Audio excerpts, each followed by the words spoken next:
What's up, family? It's Chris. And it's Big Carl. And you're watching Bad Outside TV, guys, and we're back at it again with another video. Didn't come from none of y'all because y'all want to act dumb and just argue in our comment section. It's called Talking to Stranger by the Odd Ones Out. Seem pretty funny.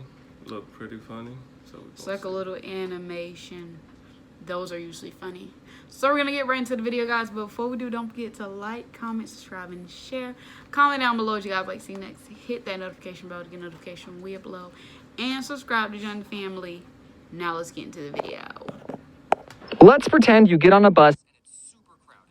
The only spot that's open is between two strangers. So you sit down between two people you've never met, and everyone is fine. Between Everyone's them. keeping to themselves. No one's making eye contact. That's nasty. It's perfect. Sure, your shoulders are touching, but that's just what happens. That's part of the bus-going experience, you poor person. But then at the very next stop, aisle seat guy gets off. So now you and window seat guy are sitting right next to each other. But since you're in the middle, you have to be the one to decide, do you move or not? Right. I honestly don't know what the right thing to do in that situation is. I'm conflicted. Move. Because if you move, it would be silently telling the other person, hey, you're disgusting. I can't stand having our shoulders touch any longer, and I'm glad to finally get away from you. Ugh. But on the other hand, if I was the window seat guy, I would want the middle seat guy to become the new aisle seat guy. I wouldn't see moving as rude. I would just want his Me gross, either. disgusting body as far away from me as possible. That's not rude. But on the other hand, maybe I'm overthinking everything, and most people don't even mind being this close to another human, and they aren't struggling socially. I don't know. Now imagine that same situation, but with urinals. If you're in the middle urinal, do you move halfway through to the other urinal? You don't Because be in I the would. middle Are you urinal. supposed to talk to people when Just you're don't sitting use 2 it. inches away from them? I always You felt like I hold should it say if something. you need like, to be the hey, middle did you see urinal. the game last night? I didn't. I was too busy drawing cartoons. But I realized that this is a two-way street. I'm worried about not talking to someone, but they're not talking to me either. We both agreed that there's this unwritten contract between us that we're not even going to look at each other. It got me thinking about strangers and specifically how I treat them. And how I can make money off of them. Hey-oh! I'm just kidding. That's a joke. For most of my life, I would go out of my way to avoid talking to people. I would stay in my lane, mind my own business, no eye contact. Right. If everyone's using a urinal, I'd have to pee tomorrow. Yes, I'm lonely. But now that YouTube's the thing, I'm interacting with strangers more often than I've had to in my entire life. So I've been thinking a lot about strangers. And first of all, I think the word stranger is already an insulting label for someone just because you don't know their name. Oh, I don't know this person. They're a stranger. They're strange. I'm the normal one. They're the freaks. They probably murder people with an axe. It's always the go-to profession of a stranger, an axe murderer. But the people you see throughout your day are all humans with their own hopes and dreams, and some of them may hope to kill you, but you'll never know because you didn't ever take the time to get to know them. So I think that the people you see throughout your daily life aren't strangers. They're potential friends.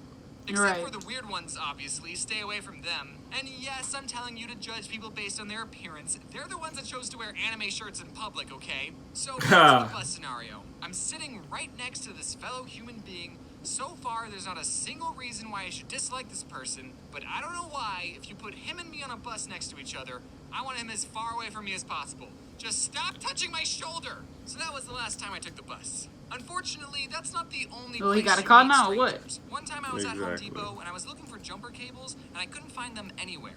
And I don't know if I'm the only human that's like this, but I will try everything in my power to not talk to a sales associate. I guess it's because I know they get paid minimum wage and their life sucks. And I just want to What- leave them You don't wanna alone talk and to the not make people at the job any store. harder I than it don't. has to If you're be. looking for But something. asking employees for help isn't even bothering them that much. In fact, I think it's part of their job. Like, what's the worst thing they're gonna say? Ugh. You don't know where one specific item is? Everyone else knows. Did you even look? They're in the jumper cable aisle, idiot. No one Nah. else did that. So feeling desperate, I mustered up what little courage I had and swaggered up to someone wearing an orange vest and said, excuse me, do you know where the jumper cables are? I don't work here. Oh, you don't work here? And then he walked away. Hey. And then he waddled away, waddle. And then the very next day, bum, bum, bum. So I think the logical thing to do in that situation would have been to find someone who does work there. But I left the store because I didn't want to run into that same guy again. But I also bought a hammer because I didn't want people to think that I stole something. So Oh, yeah. And by the way, if you wear an orange vest to Home Depot, just expect people to ask you for help. Same goes for people who wear red shirts at Target. You'd think I'd learn from my mistakes, but no, I have a bunch more examples. When my book came out, my publisher said that it was going to be carried at Barnes & Noble, and I thought that was super duper cool and wanted to see my book in the wild. Not to buy or anything, just to have a look at. So I took my friend Adam from Something Else YT, and we went to the local Barnes & Noble and started our search. We looked in the humor section, didn't find it. Then we checked the new release section, it wasn't there either. Then we looked at the best-selling section, then the religious section, but we couldn't find the book anywhere. So either the publisher lied or they had already sold out. But just to be sure, I asked one of the workers, hey, do you guys have a book by The Odd Ones Out? He kind of looks like this. And the worker typed something out on his computer and said, oh yeah, we got those in the back. We just haven't put them out yet. So then he went to the back room, brought out a copy and handed it to me saying, here you go, kid. And I thought, well, frick. I can't just hand it back to the guy and say, oh no, that's okay. I didn't want to buy it. I just wanted to have a look at it. Do you know how inconvenient that would be? So the only less awkward option I could think of was to buy my own book. And you know what? I'd get a couple cents back from this purchase, so it wouldn't have been a total loss. But Adam, being the more sensible one, said, dude, this is ridiculous. You have to come clean. So then he went to the worker and said, so he actually wrote this book. He just wanted to get a look at it, like, in the wild. And the worker said, oh, that's so cool.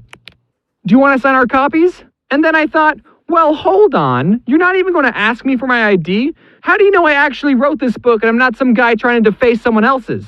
And then the guy gave me a whole stack of my books and I signed them all. Last story before I go. I was in the hallway of a building and me and this potential friend crossed paths. He said, hello, and I was going to respond with, hello, and how's it going? But I combined the two and ended up saying, how? And then I jumped out a window and fell to my death. I can't rationalize that behavior. Maybe I spend too much time on the computer and I'm not used to looking at real people's faces, but I'm trying to change. Don't get me wrong, going to conventions and meeting fans has helped me a lot with talking to people. Granted, those conversations are usually one-sided and a real stranger won't already know who I am, but they've still helped me. Now, you might be expecting me to give you advice on overcoming social anxiety, but if you watch this video, you know I'm not the most qualified to give that advice, but I'll try my best. I know it's hard to feel confident, and I'm still working on it, but you have to understand that we're all people, and we all have things that we're struggling with. And in reality, we're not all watching or caring about every little thing that other people do. We're all too busy worrying about what other people think of us. So with enough practice and believing in yourself, you can show the world your true colors, and I think you'll find that people are a lot nicer than you think. So if you're the middle seat guy on the bus and you have to decide whether or not to move, do whatever you want, no one cares. Just stop touching my shoulders. Hey everyone, I know it's been a while. Thank you. Oh, was that the end? Yo, yeah, that boy funny though. One out. So if y'all want us to watch more of him, This video was funny because he was all over the place. He was like, he started with the bus. Okay, then the person, like, first of all, if I was I feel like I would have just stood up because I cannot be sitting between two people I do not know. Like, I do not like that. So I would have just stood up, like, you know, the people hold on to the rail or whatever, but like wrap my arm around it or something, not holding it with my hand because that's dirty too. Well, first of all, let's just start here. I wouldn't be riding the bus. So let's just end it right there. But yeah, if I was in the middle somehow, she wouldn't be and because you see how you said he just stopped riding the too bus, good for buses. I would have moved over the seat. I don't care what the person thinks. I don't care how they feel. You I'm too scooting good over. for buses? Dang, you too good for buses? Dang, bro. Be quiet, because nobody asked you to say anything. Dang, bro, you too good for buses, bro? And then that was funny when he went and saw and get his seal. Well, I can't talk. And that was funny when he went to go see his own book in the bookstore. Yeah, if that really, well, I guess it did really happen. That's funny, though. That was. Alright, well, this is the end of the video, guys. If you would like to see the original video by yourself, the link will be down in the description below. And so is our social media. Add us, follow us. You guys already know the deal. But since this is the end of the video, don't forget to like, comment, subscribe, and share. Comment down below what you guys like to see next. Hit that notification bell to get notification way up below. And subscribe to join the family. See you guys in the next video.